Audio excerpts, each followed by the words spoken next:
దేవీ శరన్నవరాత్రుల్లో మొదటి అవతారం శ్రీ బాలా త్రిపుర సుందరీదేవి అవతారం.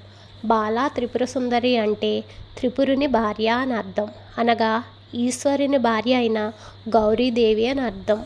మనస్సు, అహంకారం, బుద్ధి, చిత్తం అన్నీ బాలా త్రిపుర సుందరీదేవి అధీనంలో ఉంటాయి. బాలా త్రిపుర సుందరీదేవి ఆవిర్భావ కథ. పూర్వం బండాసురుడను రాక్షసుడు ఉండేవాడు. అతడు తారకాసుడు వంశానికి చెందినవాడై అత్యంత శక్తిశాలి అయి ఉండేవాడు. ఇతను పూర్ణిమ నాడు శివునికై తపస్సు చేసి వరం పొందినాడు.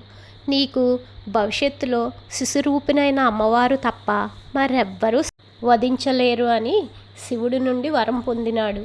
దీంతో బండాసురుడు ఒక శిశువు నన్నేమి చేయగలదు అన్న వరబల గర్వం చేత దేవతలను హింసించేవాడు, యజ్ఞాలు నాశనం చేసేవాడు. అప్పుడు దేవతలందరూ కలిపి శ్రీ లలితా పరమేశ్వరి అమ్మవారిని శరణు వేడారు.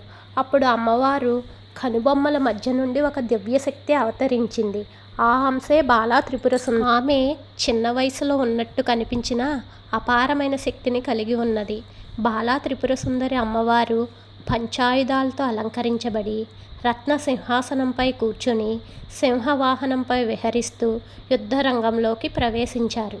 ఒక చేతిలో బాణం, మరొక చేతిలో పాశం, ఇంకో చేతిలో అంకుశం, మరొక చేతిలో ధనస్సు.